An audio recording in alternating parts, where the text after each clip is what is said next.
Ebusiam will be a papa, Edeba Attention TV, so social media trends, and I'm never some more. Our Attention TV, so now make how say, you will Facebook, YouTube, Twitter as Attention TV Judge, and into do one more. Just subscribe, follow, like, and also share. You could be also our Facebook and so Attention TV Judge. We do also follow, like, comment, and also share. YouTube will subscribe, and Eddie Mama University Foundation.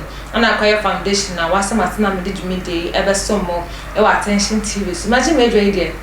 Near also our social media so any monthly near also and I made some more Attention TV so and I say a copy more and a video akayensa any nurse for which the match will be a school 2019 naturally sebese and 2022 I may never ever say posting a cry and my natural way unposted nursing trainees now ebusian say county 2019 every drain natural 3 years so and I way a year of sempa at the moment now way and abaku echiro matches say come here koye se wo yeme wo come here koye burden e de ma wo busuafo ye be hwe school fees a wo tua free say obi school 2019 na means go school 2016 na 2016 na base 2019 school fees a wo tua e de ama aban no wo bi school a onya post na se onya ejuma enye akoye abaho sempa e de ama we anabako kra echiro mo asanso a kire se se na wo tifie no ade obedi kra na ne do ne obedi kra no e den ama no nte wo se no so mema wa ba wani ate enu nte se wo no wa na sika kra no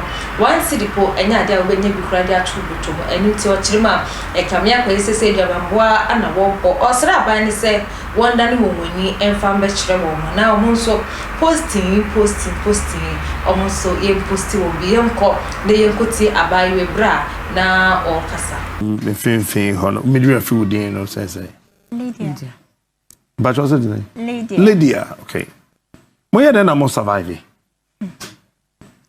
asam na wa boss say me dem adan say prostitution ashawo like me koha na makoha ene sa wundidi me na me ma so te said like me ni ma me na me ni papa onua abrabo na ye tin amai ye bre e wo mai mu dent na me go school 3 years me ni misana na do ye bi wa my allowance ba mi bisa say ye all fire no na allowance e wo ha na ni ho me koye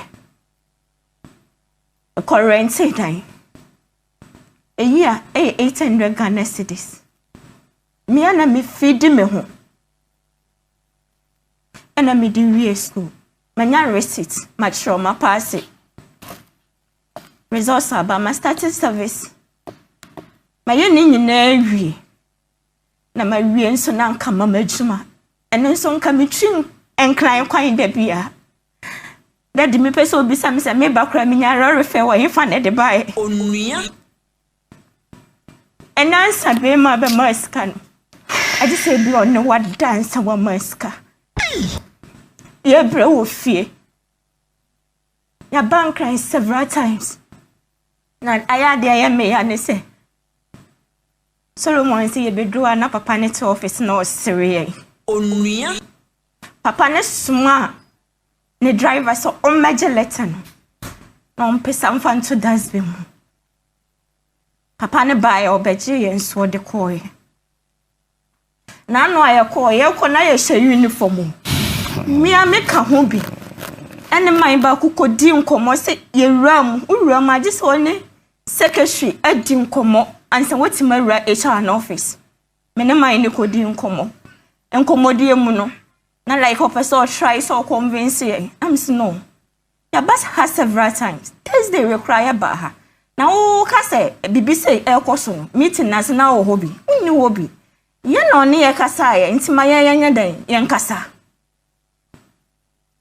enti ya ba last time o ka show ye say ye train for e-levy for them to pass the e-levy after that they be hu die be si ya train HR ne ka cho say ye pass e-levy yes o ma pass e-levy e-levy so nti en bon pa ese nkan ye Thursday ya sia ba ya o san ka show ye say ye train ema IMF discussion enkoso And it's a coso. Na say anka employment there, we are free to go. But say Canada, then we should forget about the employment. Then the enya yeah, IMF dear a debabo my Mene brand kasaya so dem ma me kwan na ye hu papa no. O se sia me ma kwan a wo koka de. Sebio. Se wo ye badwemba na wo nyansa kakra. Enka ma ba ha Thursday, enka ba sia ba ha ene Tuesday. Na me se sebio. Ma didi na tan waka ho. Sebio. Minya badwemba na minya nyansa fo nti. Ena masia ba ha ene Tuesday mpese mi hia no. Ene ne kasa. Na oka hwe mi say approval bi be free baby aba. So approval no enya mai na mi say e be free hefa ena aba. O kire mi say ansa ye rotation na yesika beba no. Kwan bens na ye be fa e benya yesika.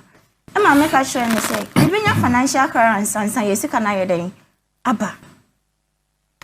Amsa and that means Ministry of Finance and Fire Clearance and Ministry of Health. Osi me dan sana me no wo kan. Yes sana na me kan say. Se menya financial clearance anya me sika dia. That means me senya financial clearance menya me posting. Enti ye ko ho. Na ye ko ti o mo nan say. Ministry of Finance, ye ko Ministry of Health. Ye ko ye no mo say e na embaye. Enti ye stramani diem. Mo fa approval na o mo hia no. Enkonkomo. Na mo nso nhwe de o mbaye amaye. Na me bisa se eye dan a sa letter ne beda abonten 1225 nak ye junior 2020 batch and some referral batch musi ya gumani ase Solomon be kan wo page ni mu se HRC ya gunani ase se waton slot ya slot 7,000 amanfo se ye pay ye die mu se benya ye posting dia we should write apology letter to public. Answer ye posting. Thrɛatɛn fan ko pane chew. Yan pane chew once. Public ne so chew. Na ono na fa ni pa. Osi aguna anim ase. Solomon anim asema eba no. Na anu ye omo chi yen. Wa ba page no mu say yan fa ye din. Omo chi omo no edin mra na omboa yen. Na saa day na ye call amoh wo no. That day na omo so ne amoh fo no eba behia. Abaye discussion about ye posting. Ema obi bisa ne say nti wo anytime bia wo be hu say ye nkrofo na kɔ hɔ no that time no na mo nso mo ya mo adwen say mo kɔ hɔ. Me ka se mandi na tema na me boa me di na tem papa nti enei group no wayi me afiri ma me nka group no ho. Anya no kɔ na ye page. Me de me tia me bisa say me bisa mpanfo no minim say message perpetual your motherboard GRM the cost you wate ya from several times obia nye na adwen say obetie ye please ma me na to kwan ya from ote wa wo pe allowances aka wo salary ho sika ni o man mu na sa allowances na be free fa na be kan sika no ho ama wo unua mo nketu atifie onua Abusian forward akoya rebosem papa e de ama unposted news nursing trainees for woga na memo hase ya wo chirima chirete 2019 we school be pimene aban ni impost yo mo wakase wo ko Ministry of Health kra na ya nsem bia wo kaka chiro mo kra no ya na emu wo ya abusian forward na be sese aban no enka woni ana won chiro woni enfa nko chire 2019 nursing trainees a won posti wo mo na yenka ne se mo kakra wo se wo de bo mo no abai no enfa ebo me free say tie ya sister na say ya mami die ya ya we hostem papa so be ko school 2 years na wa betime fie so 3 years a wonya ejuma enye ebusia na ha ana bodi jumedi no ebesi attention TV eso eni macra with us.